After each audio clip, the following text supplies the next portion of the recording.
10th class విద్యార్థులకి ఈ వీడియోలో సైన్స్ సబ్జెక్ట్లో సంబంధించిన ఒక ఇంపార్టెంట్ టాపిక్ గురించి తెలుసుకుందాం.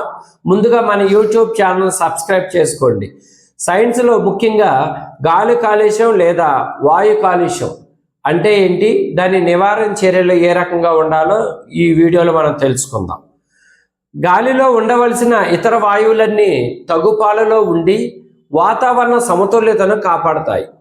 మానవ చర్యల ఫలితంగా కానీ ప్రకృతిలో జరిగే మార్పుల వల్ల కానీ విపత్తు వల్ల కానీ ఈ సమతుల్యతలో మార్పు జరిగితే దాన్ని వాయు కాలుష్యం లేదా గాలి కాలుష్యం అంటాం.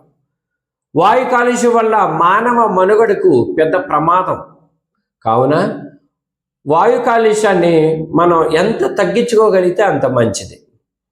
వంట చెరుకు కాలుష్యాన్ని తగ్గించి ఎల్పిజి గ్యాస్ లాంటివి ప్రతి ఇండ్లలో వాడితే కొంతవరకు మనం వాతావరణ కాలుష్యాన్ని తగ్గించుకోగలుగుతాం.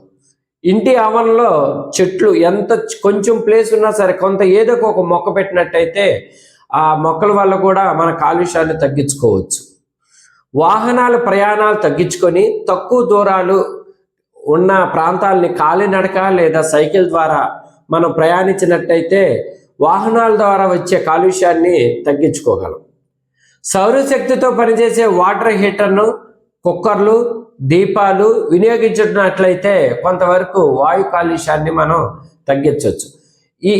ఇవి 8 మార్క్స్కి ఇచ్చినా, 4 మార్క్స్ ఇచ్చినా, 2 మార్క్స్ ఇచ్చినా చక్కగా ఇట్లా పాయింట్ వైజ్ రాసుకుంటే ఎక్కువ మార్క్స్ను గెయిన్ చేసుకోవడానికి అవకాశం ఎక్కువ ఉంది.